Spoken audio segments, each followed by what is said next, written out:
Bom, hoje eu vou falar para vocês aqui sobre a dopamina.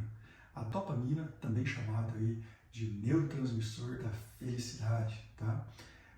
O que seria um neurotransmissor? Um neurotransmissor, né, é uma substância liberada pelos neurônios para se comunicar, para transmitir informação ou para outro neurônio ou para outro tecido qualquer no nosso corpo.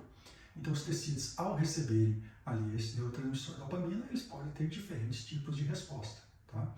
E quais respostas seriam essas? Então, a dopamina está envolvida aí, principalmente, tá, com as emoções, o sistema de recompensa, né? Então, quando o corpo faz alguma coisa ali que dá prazer, que é legal, que é bacana, há liberação de dopamina e a pessoa fica com vontade de fazer aquilo mais vezes e ter essa sensação de liberação de dopamina, né? Agora, quando o corpo faz algo negativo, que não é legal, aí ele diminui a resposta, diminui a produção de dopamina, para a gente entender que aquilo é ruim, aquilo não é legal, tá? A dopamina também tem importantes funções com relação a foco, concentração. Então, a falta de dopamina, a pessoa às vezes fica desfocada, não consegue se concentrar e assim dificulta o aprendizado, a memorização e muito mais. Ela também está ligada ali com ansiedade, depressão, tá? Então, a falta de dopamina pode levar o indivíduo a ficar mais ansioso, mais deprimido, tá? E isso a gente observa em vários medicamentos antidepressivos, né, ansiolíticos, que tem ali, que aumentam a dopamina cerebral.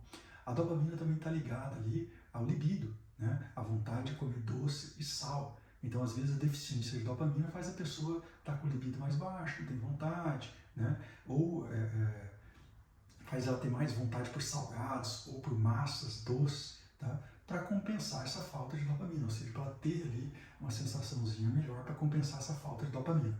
A dopamina também está ligada com aspectos físicos, né? Então a baixa dopamina faz a pessoa ter menos iniciativa, menos disposição para fazer as coisas, né? Até não só atividade física, mas as atividades diárias, né, do dia a dia. Então a dopamina é um neurotransmissor fundamental. Como que a gente estimula a produção natural de dopamina? Fazendo aquilo que a gente gosta, tá?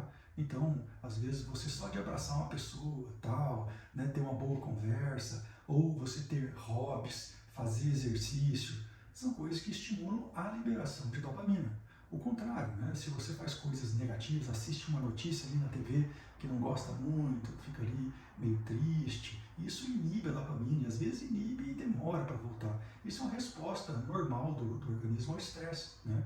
Então, quando o organismo tem ali uma resposta ao estresse, significa o quê? Que ele precisa estar em alerta, se defender, né? Não é a hora dele estar se divertindo, aí, distraído, né? Nada disso. Além do mais, o estresse excessivo também pode baixar muito a dopamina. Por isso as pessoas, às vezes, faltam foco, não conseguem se concentrar, perdem o libido, estão sempre cansados, tá? Então, as maneiras naturais aí de aumentar a dopamina é fazendo aquilo que a gente gosta, tá? As coisas que a gente tem prazer, beleza? E evitar estresse, dormir bem, né? Se alimentar de maneira saudável, manter o corpo ali desinflamado. E substâncias naturais que poderiam aumentar a dopamina. Aí a gente tem, por exemplo, a tirosina. A tirosina é um aminoácido que é a base para a formação da dopamina, e não só da dopamina, dos hormônios tiroidianos também, né? Para formar a dopamina precisa de ferro, de cálcio, de metilfolato, que é a vitamina B9, a gente precisa da vitamina B6, precisa ali do NADH, o NAD+, que é um derivado da vitamina B3, tá? Uma planta que estimula muito a formação de dopamina, né, e é usada ali para o tratamento ali, né, de Parkinson, por exemplo, e de outras condições relacionadas à baixa dopamina, chama Mucuna pruriens. Eu gosto muito da Mucuna pruriens, ela ajuda muito a elevar os níveis de dopamina.